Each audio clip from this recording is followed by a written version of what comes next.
عیسائی مؤلف جرداق اپنی معروف کتاب صوت العدالہ میں جنگ صفین اور دونوں لشکروں کی جنگ کے حالات کا ذکر کرنے کے بعد لکھتا ہے: جنگ کا شروع ہوا تھا، کشتوں کے پشتے لگ رہے تھے۔ اس دوران آپ تلوار کا کوئی ایسا حملہ اور نیزے سے کوئی ایسا وار نہ کرتے مگر یہ کہ ہر طرف فریادیں بلند ہو رہی ہوتیں۔ گلوں سے ہزار فریادیں اس طرف اور ہزار فریادیں اس طرف سے سنائی دے رہی تھیں۔ تمام کہہ رہے تھے: آگاہ ہو جاؤ، وہ علی ابن ابی طالب علیہ السلام ہے۔ بہشت اس کی تلواروں کے سائے میں ہے۔ وہ جزیرۃ العرب کے خوفناک بہادر کے سامنے شیر دلیر کی طرح جم کر کھڑے ہوئے، جبکہ اس نے بچپنے میں قوت ایمان کے سوا آپ کے پاس کیا تھا؟ آپ نے اس عرب بہادر کو اٹھا کر زمین پر دے مارا۔ آگاہ ہو جاؤ، وہ علی ابن ابی طالب ہے جس نے اپنے ہاتھ سے قلعہ خیبر کے محکم دروازے کو اکھاڑا، میدان جنگ کے بہادروں کی جانوں پر لرزہ طاری کر دیا اور اس دروازے کو ڈھال کے طور پر استعمال کیا۔ حالانکہ وہ دروازہ آپ کے قدرت مند ہاتھ میں پرندے کے پر سے سبک تر لگ رہا تھا۔ آگاہ ہو جاؤ، وہ علی ابن ابی طالب علیہ السلام ہے۔ اگر روئے زمین پر موجود تمام لوگ جنگ کے لیے ان کے مقابلے اٹھ کھڑے ہوں، ہرگز انہیں کسی قسم کی کوئی پرواہ نہیں اور وہ بالکل وحشت زدہ نہیں ہوتے۔ آگاہ ہو جاؤ، وہ علی ابن ابی طالب علیہ السلام ہے۔ وہ ہیں کہ انہیں ذرا برابر خوف نہیں کہ موت ان کا تعاقب کرنے یا موت ان کا استقبال کرنے کے لیے آئے۔ آگاہ ہو جاؤ، وہ علی ابن ابی طالب ہیں۔ وہ ہیں جنہوں نے جنگی میدانوں میں شجاعت و بہادری کے ایسے ایسے کارنامے انجام دیے اور ایسے ایسے مواقع ایجاد کیے کہ جو انسانوں میں کسی کو بھی میسر نہ ہوئے۔ زہد و تقویٰ نے ان کے لیے جنگ و مبارزہ کے راستے کھولے کہ دوسروں کے لیے زہد نے گوشہ گیری کے در وا کیے۔ ان کی مہر و محبت نے کینہ و حسد کے محلوں کو الٹا کر رکھ دیا۔ انہوں نے جنگوں کا بہترین ماحول قرار دیا اور لوگوں سے ان کے عشق و محبت نے انہیں اس طرح کے رعب انگیز مبارزوں کے لیے ابھارا۔ آگاہ ہو جاؤ، وہ علی ابن ابی طالب علیہ السلام ہیں۔ وہ ہیں جنہوں نے اپنی تلوار سے تاریکی کو ختم کیا اور دشمنوں کے سروں پر بجلیاں برسائیں اور ان پر وحشت ناک طوفانوں کی آندھیاں چلائیں جو انہیں جڑوں سے اکھاڑنے کا سبب بنیں۔ وہ اس صورتحال میں اس طرح سے فریاد بلند کرتے کہ خوف و ہراس کو فراموش کر جائے۔ ان کی آنکھوں میں اشکوں کی بوندیں آتش کے شرارے بن جاتے اور مہر و محبت میں ان کا دل بھڑکتا ہوا شعلہ ہو جاتا۔ آگاہ ہو جاؤ، وہ علی ابن ابی طالب علیہ السلام ہیں۔ وہ ہیں کہ ان کی شمشیر کسی ظالم و ستمگر کے رگ و پے میں نہ اترتی مگر یہ کہ وہ مسکراتے اس پاک دامن شخص کی طرح جو کسی لاابالی ہتاک شخص پر ہنستا ہے۔ آگاہ ہو جاؤ، وہ علی ابن ابی طالب علیہ السلام ہیں کہ ان کی شمشیر فضا میں بلند نہ ہوتی مگر یہ کہ سرزمین حجاز، عراق اور شام میں شکنجوں میں جکڑے ہوئے فریاد کرتے اور کہتے: شمشیر حق آپ پر ہمارے ماں باپ قربان ہوں، اے مظلوموں اور مجروموں کی داد خواہی کرنے والے۔ آگاہ ہو جاؤ، وہ علی ابن ابی طالب علیہ السلام ہیں کہ جو تند و تیز آندھیوں میں فقراء کی پناہ گاہ، امواج سیلاب کے مقابلے میں ضعیفوں کا آسرا اور ہلاکت خیز طوفانوں کے مقابلے میں درماندہ لوگوں کے لیے سکون کا سبب ہیں۔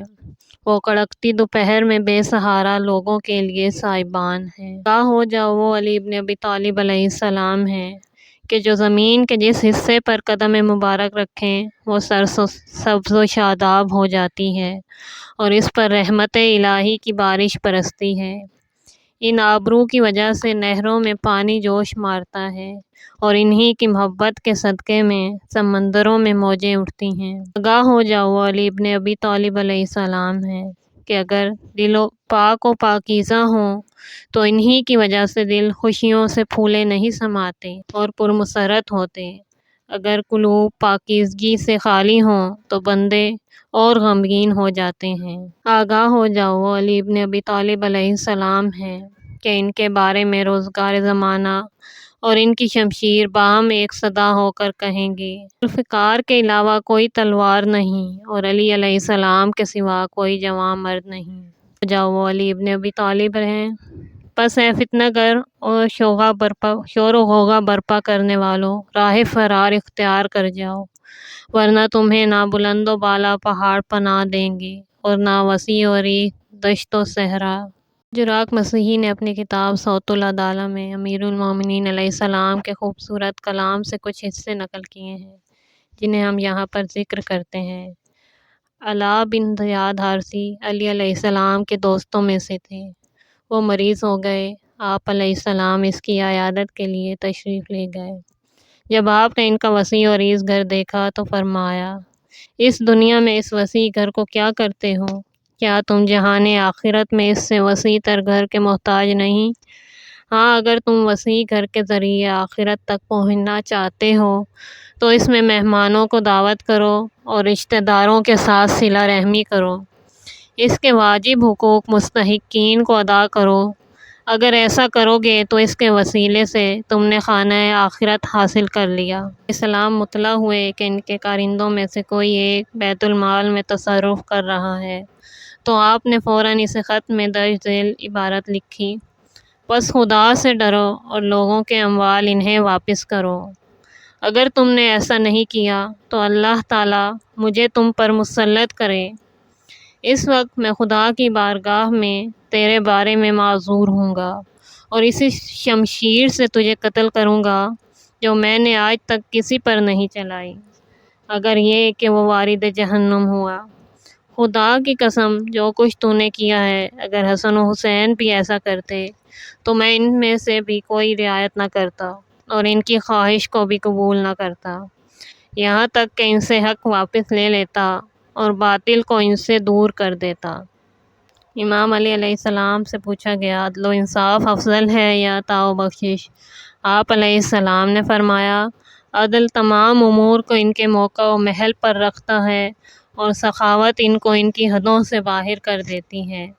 عدل سب کی نگہداشت کرنے والا ہے اور سخاوت اسی سے مخصوص ہوگی جسے دیا جائے، لہٰذا عدل سخاوت سے بہتر ہے۔ امام علی علیہ السلام مومن کی تعریف میں فرماتے ہیں، مومن کے چہرے پر بشاشت اور دل میں غم و اندوہ ہوتا ہے، ہمت اس کی بلند ہے اور اپنے کو ذلیل و خوار سمجھتا ہے، سر بلندی کو میرا سمجھتا ہے اور شہرت سے نفرت کرتا ہے، اس کا غم بے پایاں اور ہمت بلند ہوتی ہے، بہت خاموش، ہمہ وقت مشغول، شاکر، صابر، فکر میں غرق، دست طلب بڑھانے میں بخیل، خوش خلقی اور نرم طبیعت ہوتا ہے، اور اس کا نفس پتھر سے زیادہ سخت اور خود غلام سے زیادہ متواضع ہوتا ہے۔